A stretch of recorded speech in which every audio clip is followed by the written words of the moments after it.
Hello, I'm Liam Jensen, the conference producer for the Indoor AgTech Innovation Summit, taking place in Chicago on June the 24th and 25th. And today I'm delighted to be joined by Jamie Burrows, who's the CEO and founder of Vertical Future. Thank you very much for joining me today. No problem.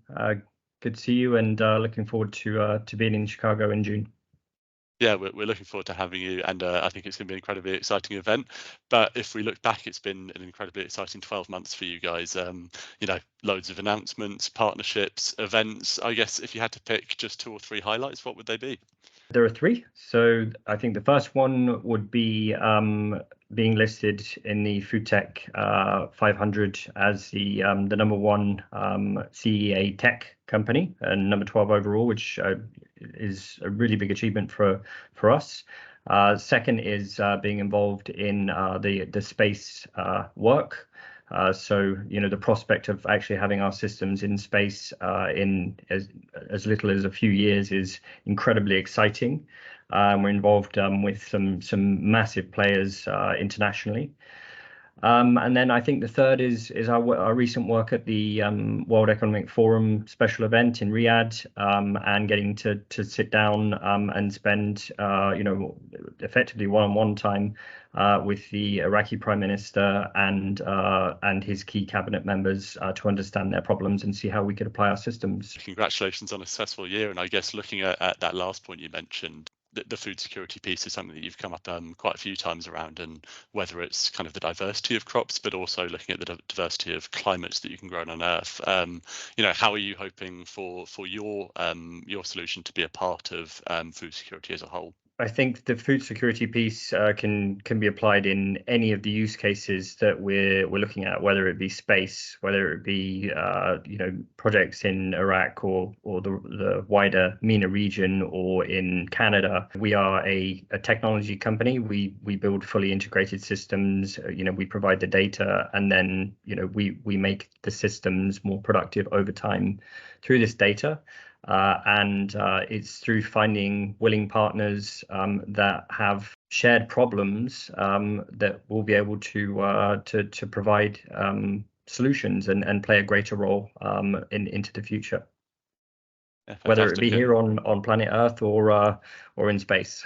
Well, I was about to ask about space, because you mentioned it a couple of times, but it looks like an incredibly exciting topic. And in some countries you've got scarcity of water, but in space you've got pretty much scarcity of everything.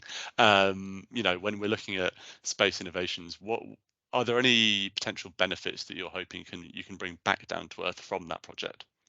So you can think of a plant as a biofactory. So there are elements of that project or projects, because there are many different work streams.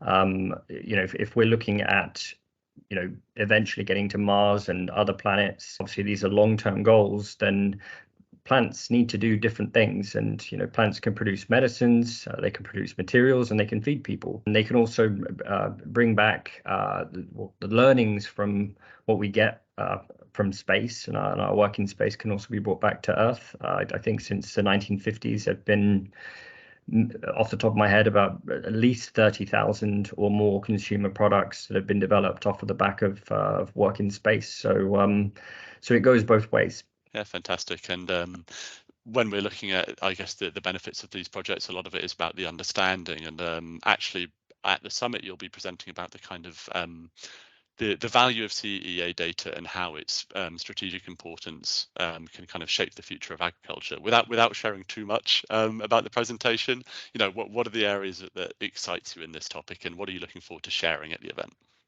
My presentation focuses very much on data, as is shown on the website, and I think I'm going to be very much focused on the word integration. And also multiple use cases. The kind of data, well, first of all, the level of maturity of data that we have across CEA is very poor at present, and low in volume. And secondly, there are many different data points in vertical farms or in broader CEA where people are just not looking. And I'd like to share some insights and then talk about how they're applicable to the different types of things that we're doing at Vertical Future. Yeah, fantastic. And it sounds like a really interesting presentation. I can't wait to hear more from you at the event, but also to see you and the Vertical Future team in Chicago. Thank you. We're really looking forward to it. Thank you for joining.